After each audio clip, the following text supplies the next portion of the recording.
All right, guys, so getting ready to put the plate that the felt goes in the flipper door, and I'm going to rivet that on there. So I'm going to show you, this is just how I do it. So I've already sanded and polished all these stainless trim pieces for this flipper, so I don't want them to get them scuffed up or scratched working on them and reassembling them. So I wrapped them in blue painter's tape. So I've got a spot where 2 rivets go here, 2 in the center and 2 out here. I'm going to pull this tape back a little bit. Kind of like that. And then I'm going to take the new rivets here, place them down in there, and I'll put the tape back on. And what that does is it basically holds them in place so I can get them put on. I'll take my fingernail and I'm going to burnish around that rivet a little bit.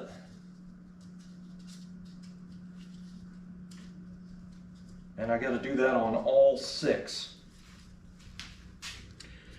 So when I'm done, you can really kind of see the highlight of the rivet here. All right, guys, so I got all 6 rivets put in, and I got the tape pushed back over on them, and then I burnished around them so they're prominent in there. Then I've got the backing plate here, so I'm going to place it up in here.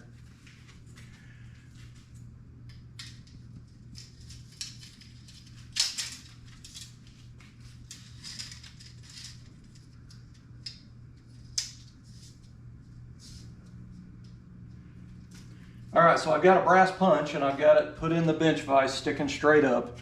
And this is an old used brass punch. Brass is pretty good for, using on other stuff so it doesn't gall anything or mark anything up. So what I did was I flattened the end of it off and I chamfered the edge. That way no sharp edges go into that. And then I used a ball burr on the die grinder and put a little indent in the end of it. That is going to cradle that rivet head right there. So when I'm using a hammer and a punch to squeeze out that rivet, it keeps good support on that and I don't dent up the outside of my flipper.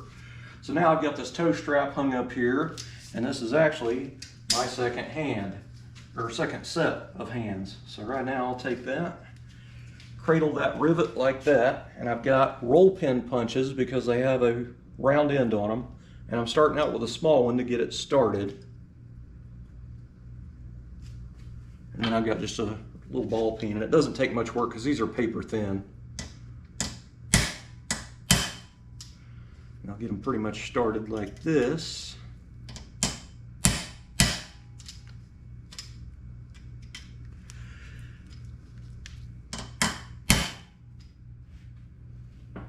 And then I'll go to this. It's like 2 sizes bigger of a roll pin punch. You could, if you didn't have roll pin punches, you could really probably make that on a bench grinder or something. Just kind of roll the end or put a little round spot on the end of it or something. I don't think that you necessarily need these. If you don't have them, I should say. And this is a couple sizes bigger.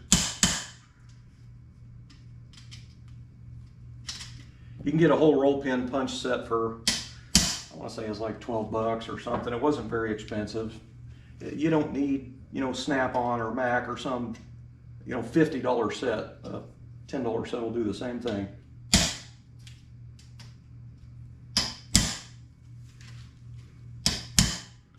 So all I'm doing is destroying these rivets basically, because they just split and smush out. It's not really I would rather have had the tool, but I'm not spending the money for a one-time gig, you know what I mean? If I were doing these professionally for people, I would do it with a tool and then it would be done correctly. Still feels a little loose, so I'm gonna give it another little smackaroo. And this is just a flat punch here.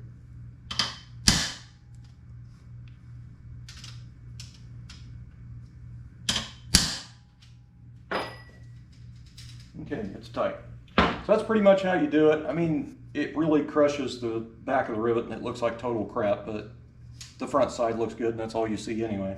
Somebody would literally have to bend down and look under there and probably use a pen light or a flashlight to see it. But what I'm probably going to do is go back with some flat black paint and touch these up with a brush, and then they'll disappear because the plates are black. So it's going to be kind of a quick way to camouflage it. But anyway, I'll finish doing these rivets off camera and move on to assembly process. All right guys, so now that I've got the rear plate riveted into the flipper door, last night I had clamps all on this felt strip and got it glued in, so I pulled them all off. This is the only one left to put the felt strips in. Now in one of my first couple of videos when I was doing these flippers, I talk about these felt strips that you have to buy as a felt or a flipper relining kit. So they have a stainless bead on one side and a painted black bead on the other. Now the stainless bead is basically put on over this, so this is thicker. So this goes to the top. This black painted side, I took a grinder, just a 36 grit disc on my angle grinder, and I edged this just a little bit, basically just thinned it down a little bit, and I used a caliper so it was even all the way down. So I grind a little bit and then check it, and basically it took a little bit of time.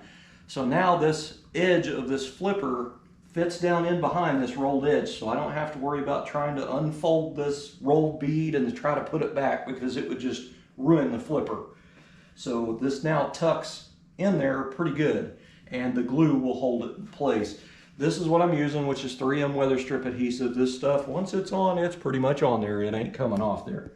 It's a pain in the butt to mess with because it's stringy, but it works pretty good. So this side of the flipper, which is the inside, I glued the felt strip on, and I've actually got this thin pinstriping tape on there, and that was basically in case I squeezed out some weather strip adhesive out on the stainless. That kept it from making a mess. But I've already riveted in the rear bracket and the front hinge piece. So now it's time to basically make these two together. So anyway, you start with the rear of the flipper, and I am going to basically slide it onto this roll here. So that flipper, when it's assembled, will pretty much be just like that. Your front has an angled edge, it's like a little bit angled. So I will basically stick that on there like that. Turn it up just a little bit.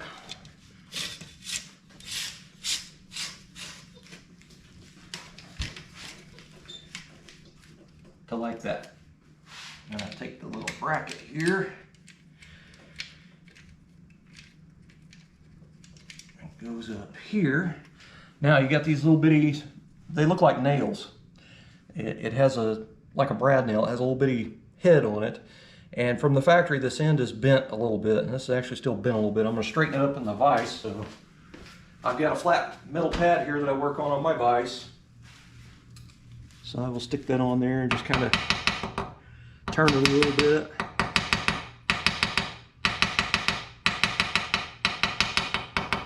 So now it's pretty straight. It's not perfection, but it's good enough. So now you'll have to move in over here. I'm gonna move the bracket up here and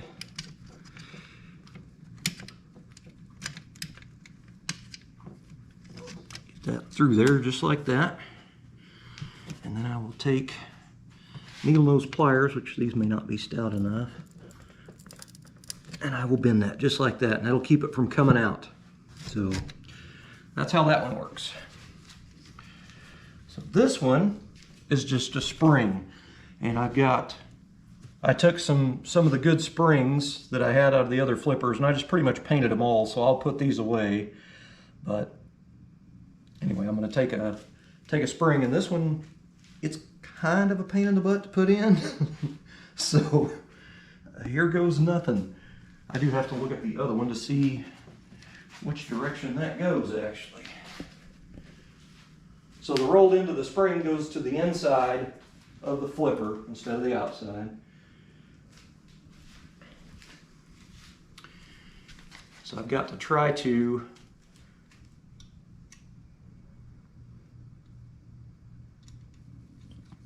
get this all going at the same time.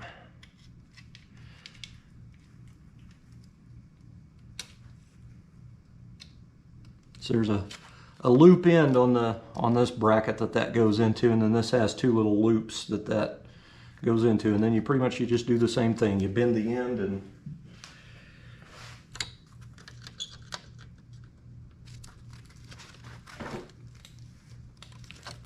just like that, and that'll keep it from coming out. So at this point, I've got a flipper that kind of works for the most part.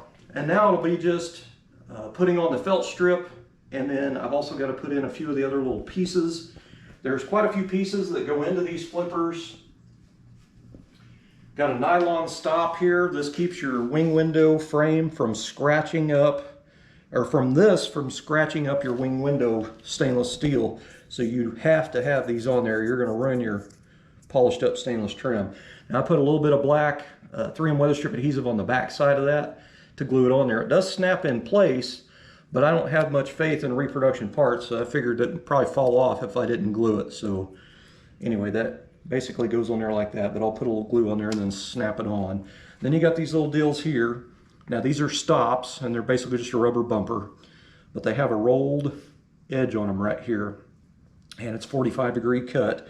So this part of the very front of your flipper right here is where that goes. So I'll have to put a little glue in here and then stick that on there like that. And you can see it right there where I've got it glued on.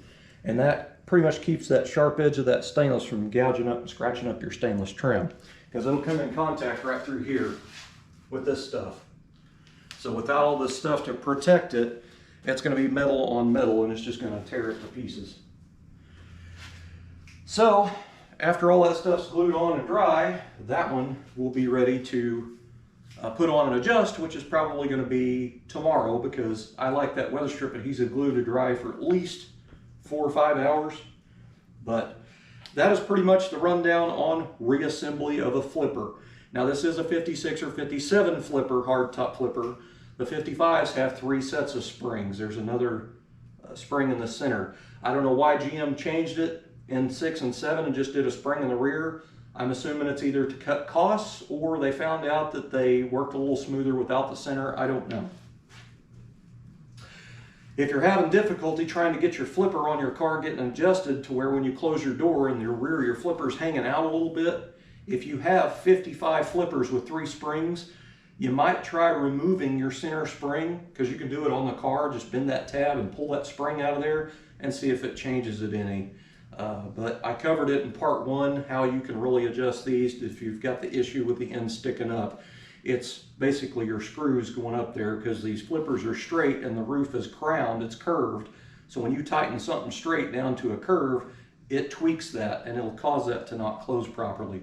So basically you can loosen off your center screws, leave your very end ones tight, and then keep trying it and see if it gets any better at closing all the way down. But anyway, that's reassembly. Okay, well, I thought I was done reassembly. I forgot the front spring, which is pretty important. So you have a spring assembly, and it looks like this. This is the front spring assembly, and it's basically 2 coils. So if you look at this, you've got your little part of your coil on this is the top. So this little indent right here, there is a little, I don't know what you'd call that, like a half J-hook type of thing in there. So this spring, you will place it down in here and it'll go underneath that, just like that. And then I have to grab these individually with them needle nose pliers and pull them around and put them underneath this little hook right here. So this is rather difficult because these are pretty stout.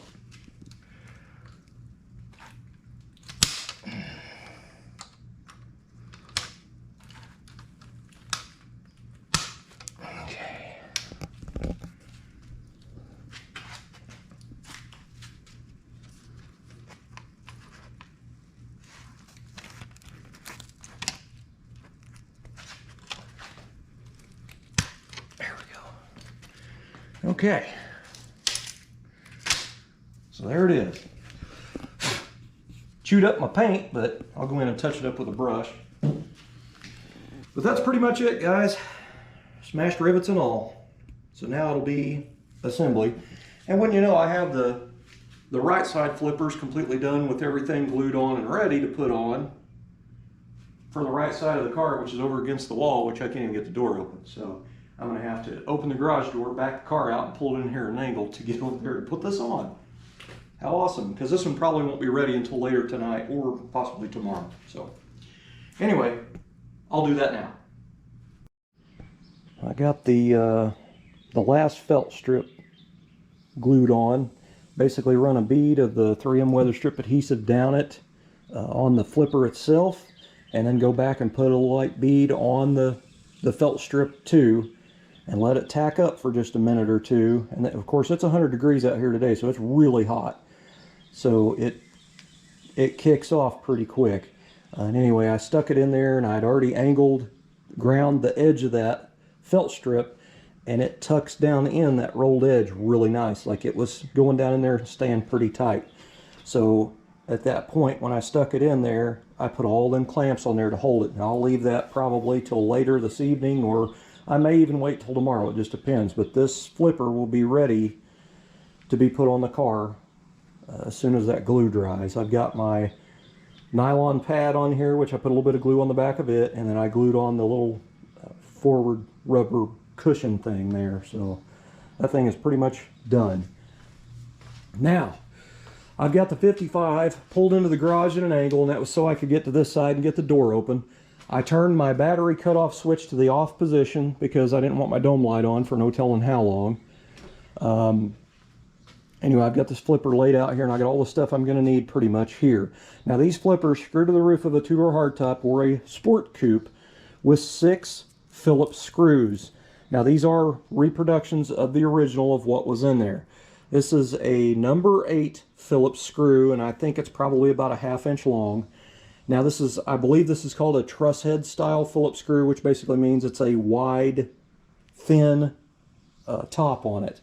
And the reason is, these slots in these flippers, they're slotted for adjustment, and they're pretty big, so you're going to need a wider, flat screw to fill in the gap. But anyway, there is a seal that goes on here. This is they call it a flipper windlace, and it's wedge shaped, if you can see that. So this basically is to keep water from getting in between your door here, your door and your main flipper body right here with that space right there. So that is basically a water runoff is what that is. Now, from the factory, they put butyl on there. So they had a butyl, and that's what they used to put the window tracks to the body and also the flippers to the body. And all it does is ensure a seal. They used it on the windshields, and they used it on the back glass too. So I don't really want to use butyl. I do have some here. It's 3M stripped caulk is what it is. And you basically just take a few strips and stick it up there and kind of squish it a little bit. And then you put that on and you tighten it up. The problem with butyl is these have a lot of adjustment in them. So for me, trying to get this thing to where it's adjusted and working really, really nice, I'm going to be, loosening the screws, tightening the screws, loosening the screws, and moving everything. That butyl is going to make it a little bit more difficult for that to move. So I want something that's not sticky. So what I use on my hardtops is this right here. This is called Camper Seal. Now, I believe they sell this at Walmart, and they definitely have it at Lowe's and Home Depot and stuff, and I got this at Lowe's. So anyway, this is 3/16 thick, and it's 1 1/4 wide, which is a little bit too wide. So I'm going to use my shears here and thin it down. But anyway, I will put on the windlace piece on top of here, place it on there, and then I'm going to stick that camper top tape to the top of that, and I'm basically going to use the camper tape seal, sponge seal, instead of butyl. And then that way it comes on and off easy, and if I ever have to take the car apart or do something later, it's easy to take off. I have seen guys use all kinds of stuff. I have seen guys use silicone. I do not recommend it. I've seen guys use window weld urethane. 3M makes a window weld urethane that you put on for like late model cars, for windshields and back glasses. When that stuff dries, it's on there. It's stuck. So if you ever had to readjust this or take it off for whatever reason, you will probably bend that or ruin that trying to get that off, or the window track itself trying to get it off there. So I do not recommend using any type of glues, because you will have to do a lot of adjustment on a hardtop to get this quarter window and this door window to line up perfectly. Your ideal alignment on this is to get a perfectly even gap right here from door window to quarter window.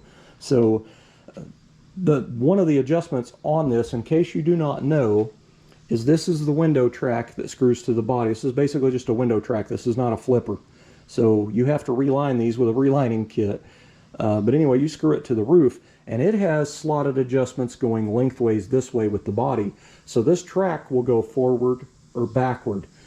The reason they do that is the front of this track is basically your stop for where this stops when you roll this up, because that window comes up to that. So that is your stop. So if you've got that track too far forward, it could have an issue with hitting your door glass up here high, or basically if you have it too far back, you'll have a wide gap here. So your target is to try to get an even space all the way the full length of the two chrome frames together with this rubber seal. That is how you do that. Now there's adjustment in this too. There's a lot of adjustment in a hardtop. I got to tell you guys, if you're working on a sedan, like a 2-door sedan or post car or a 4-door, it will be 10 times easier to restore than a 2-door hardtop. You don't have to reline your channels. You don't have to rebuild your flippers. You don't have to have all this window adjustment and stuff, because on a sedan, the windows go right into the body. It's 10 times easier. It will be, I will have that car restored way faster than what it would have taken to do this car. But this is my dream car, so I don't mind. But anyway, that is your adjustment. So what I seen a buddy of mine do like 20 years ago on a 56 2-door hardtop, he was building his car. He didn't have his doors on his car yet, and he used RTV silicone on the track to the body. So he went ahead and glued the track in with silicone before the doors were even on the car. So when he puts the doors on, I don't know how he plans on getting that adjustment out of there. So that's why I don't recommend anything that's going to dry and be firm. So anyway, the Butyl is the way the factory did it. This is how I do it. This camper top foam tape. This stuff is not super sticky. It will stick, kinda. Like if you stuck this to the roof of the car, like peeled off a piece, cut it, and then stuck it up there, by the time you reached over here to grab this, it would start to fall. This stuff is basically designed to have like a camper top weight squished to the body. It's basically, you know, once something is put up to it and tightened down, it's a seal. It does have flex to it. It does give. So to me, it's the perfect seal for that. I do this on my G-body roof rail seals when I put new roof rail seals on, and I also do it to these hard tops. You can use whatever you want. I'm just telling you how I do it. So once I get this foam tape cut and figured out, trimmed down where I want it on this flipper, I'm going to fire up this propane torch, and I'm going to heat up this old crappy screwdriver that's kind of sharp, and I'm going to burn through every one of these slots and open this up. That'll burn through that foam tape. That way when I go to put this on, I can see my screw holes in the roof instead of trying to get it up there and do it all blind without being able to see the screws. So I guess I'm going to get started on this, and I am not looking forward to these rigs right here. I really, really dislike these things.